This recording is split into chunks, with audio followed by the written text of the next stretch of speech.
Okay, let's talk about focal points and visual weight.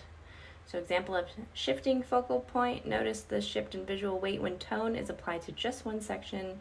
Things with a lot of visual weight will draw your attention, like turning the volume up or down. So other things that carry visual weight typically are high contrast, like we see here, right? Areas of contrast. Comparatively heavy lines, contrasting colors, like we talked about in the David Hockney painting. Figures, animals.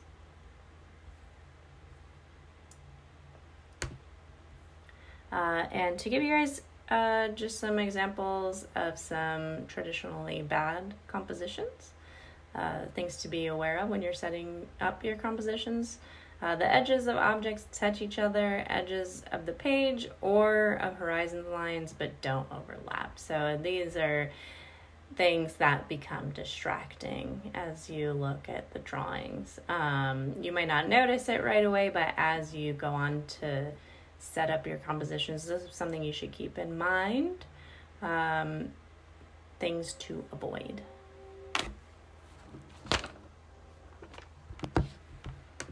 Okay, and then I wanted to give you guys some other types of compositional theory for you to look at. So the golden triangle is a rule of thumb in visual composition for photographs or paintings, especially those which have elements that follow diagonal lines.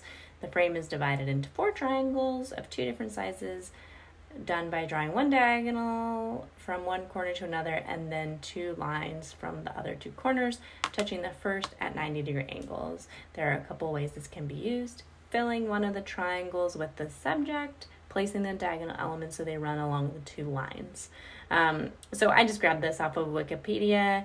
You guys are welcome to explore the golden triangle in your compositions. But we could also think about this image in terms of the rule of thirds, and it would sort of follow all the other things that we were talking about, where elements of this image exist at the crosshairs of those thirds lines.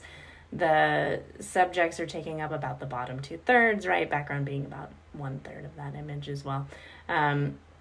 So just something to consider.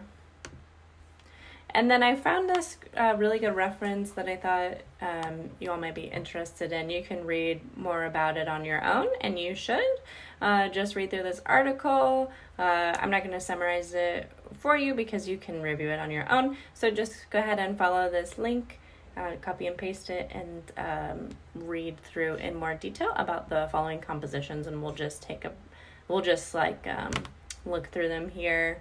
So these are, I think he calls them like archetypal compositions, and they're in terms of landscape. You can apply it to any painting or drawing.